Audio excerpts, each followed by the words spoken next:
Broncos country, let's reset. Control-Alt-Delete. Clear browser history. What would have been laughable just 5 months ago is now a dark reality. The Denver Broncos may be better off without Russell Wilson.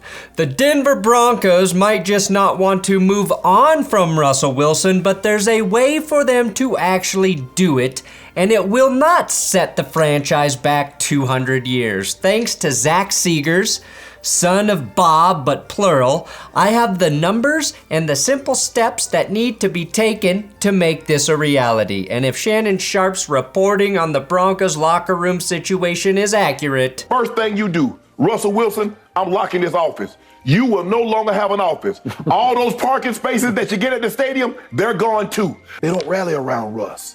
You need to change some things, Russ. He wants to be famous more than he wants to be a good football player. You ticked a lot of people off with your attitude, bro. Then Russ leaving Denver with his hot dog cereal between his legs in 2023 is closer than we might think. Having Shannon Sharpe go that hard on Russ is not a good sign, and today is all about how the Broncos can, if they want, cut Russ this offseason. That's good sports, but is it?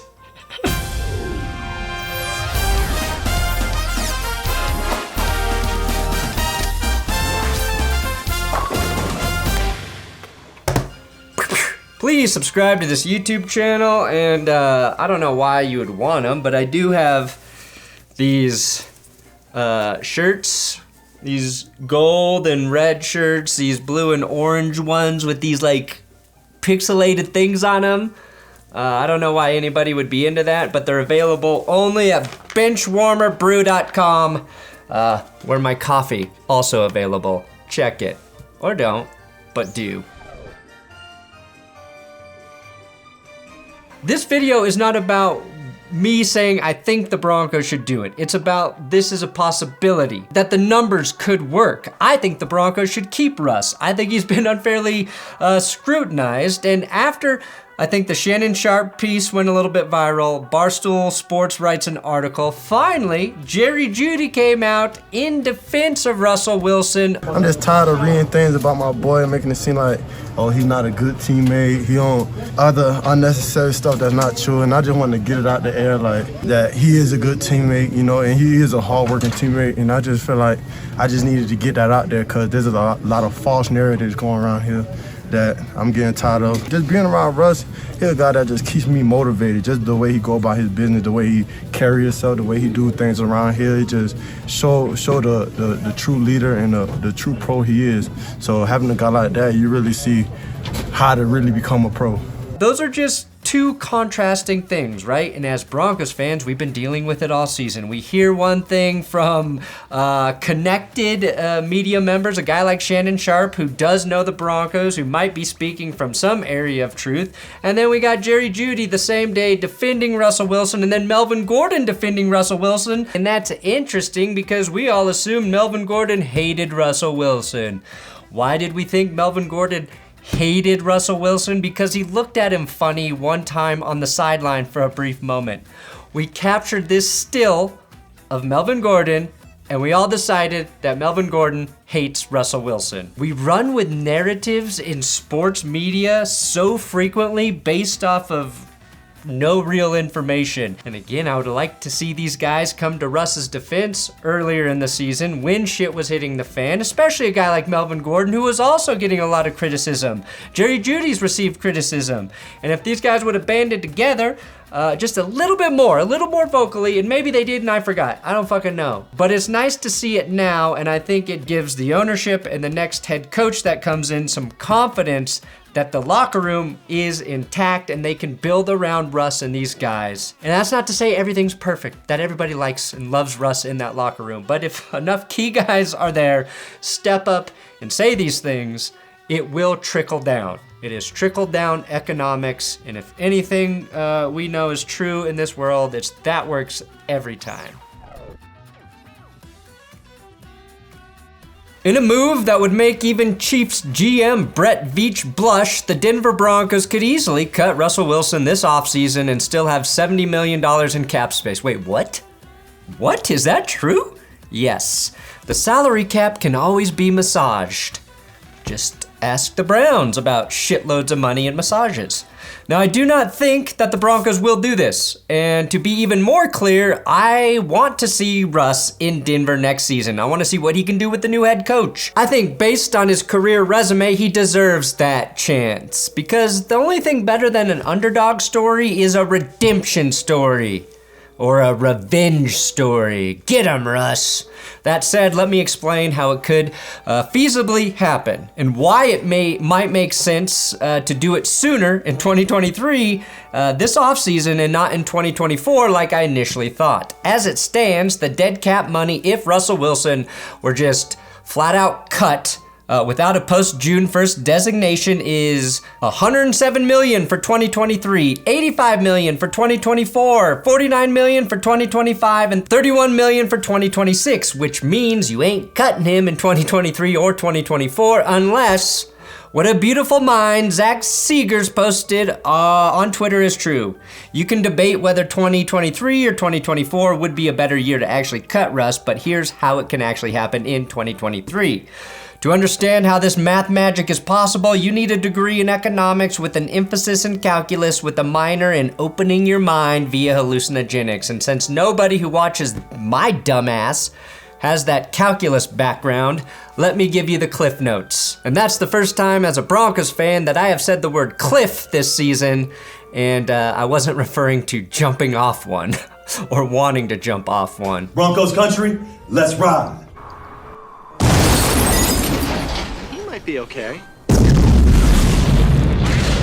All this is possible if the Broncos simply give Russ a post-June cut designation. Now, what is a post-June designation in the NFL? Well, all that allows a team to do is spread a giant dead cap hit over the course of 2 seasons. The Broncos would indeed be spreading $107 million in dead cap over the 2023 and 2024 seasons. And yes, that is not ideal. Now, Zach initially explained that $39 million would be attributed to 2023 and $68 million to 2024. After talking with him, he adjusted those numbers to be $61 and $46 million respectively. Plus, he accidentally said 24 and 25 in the tweet, referring to the years. He corrected that in the thread, so just go read his thread if you want clarity. Now, a post-June designation spreads the money, but it does limit the Broncos' cap flexibility in 2024.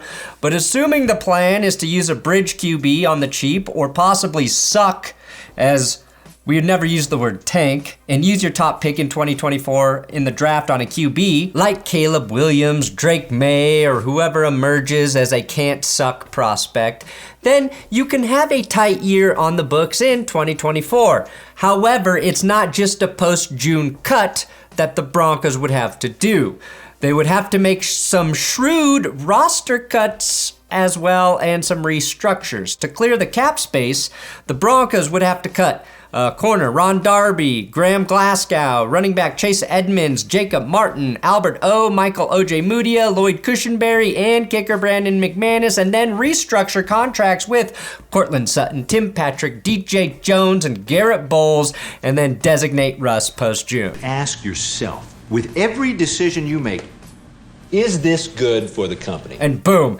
If they do those, that's where they get the roughly $70 million in cap space. I should also note this doesn't include bringing back any of the 2023 free agents currently on the Broncos roster. And there's a shit ton of those guys. But in Zach's hypothetical situation in his thread, he did include extending Draymond Jones so the Broncos don't lose him. And outside of Draymond Jones, that's the only free agent loss that would really hurt in 2023. With $70 million in cap space, the Broncos could bring back some of their own free agents if desired, or target others on the market. But if they're frugal, keep in mind unspent cap rolls into the next season, and that's a nice way to free up some change in 2024. Zach also posted this tweet at the end of November. Since he posted, the Broncos have already released corner Michael Ojemudia. So step 1, complete. Now, I personally see a couple issues with this list. First and foremost, I'm not cutting kicker Brandon McManus. You do not want to be searching for a kicker, ever. I'm fine cutting Graham Glasgow, Edmonds, and Martin, who have played a combined half snap since the trade deadline and they came over. Center Lloyd Cushenberry, and even tight end Albert. Oh, we have no idea why you're not active every weekenum. Although maybe you could trade him for like a 6th or 7th rounder. I'd personally approach corner Ron Darby for a restructure / extension, which coming off an ACL injury, he might be happy to accept. I like all of the other restructure options, but I might actually try and trade receiver Courtland Sutton as well. He would have good value, I believe, free up $18 million in cap space, and net some much needed draft capital. And I think if you trade him, it makes keeping McManus easy. And yes, I've done a 180 on Jerry Jeudy. I doubled down on trying to keep Jerry Jeudy, especially if Russ is gone. If we learned anything from backup quarterback Brett Drippin, it's that Jerry Jeudy is indeed still really good if you just get him the fucking ball. So again, these are hypothetical cuts, restructures that Zach's put out in a way that can give the Broncos cap space if they move on from Russell Wilson. So when I suggest things like they could trade Courtland Sutton, that's a hypothetical. It's a way to get value, free up some money. I'm not saying that's the exact right thing to do and do all of these other things. Or when I talk about possibly restructuring Ronald Darby's contract, that's kind of guessing. What all of this shows is that there's flexibility with these numbers. If you make all of these cuts, there's some flexibility in terms of how you can actually move forward sans Russell Wilson. And what Zach talked about on the podcast when we had him on the That's Good Broncos podcast is that for 2024, this basically adds $10 million. The dead cap hit is $10 extra million to the total cap for what you're paying for Russ, because you're already planning on paying him the $50+ million in 2024. A point he brought up is if you cut him, that dead cap number isn't added on top of what you're already accounting for Russ. It's just adding $10 million to what you would have paid him, which again, not ideal, but just shows that this whole scenario isn't as crazy as we might have thought it was. That's how, with some shrewd but not totally crazy roster cuts, the Broncos can not just cut Russell Wilson, but be okay after doing so. It can happen, but again, I don't think it does. I think Russ can be pretty good again. I believe that. Call me crazy. Trust me, I've said dumber shit in the last year. Russell Wilson is going to win MVP. But I think he's got a chance to rebound with the right coach, a strong run game, and an improved O-line. Right now, Sam Darnold is having his praises sung on the NFL Network because he's winning, while his running backs scorch opposing defenses for 200 and 300 yards. All while Darnold is throwing 1 touchdown and less than 250 yards. Good line, good coach, good run game, and again, Russ is a quarterback you can ride. Use any word but ride with him. You can just do it with Russ. You can get by with Russ. I get by with a little help from my friends and Russ. That's our catchphrase moving forward. Now, I think the Broncos head coaching search will actually make this decision for Perna. We know the Broncos will interview the most powerful head coaching candidates possible, and that based on the press conference Greg Perna and George Payton held after they fired Nathaniel Hackett, the new head coach will have a lot of power, maybe even more than George Payton moving forward. That gift of control for the coach coming in will be appealing to guys like Sean Payton, or Jim Harbaugh, or whoever.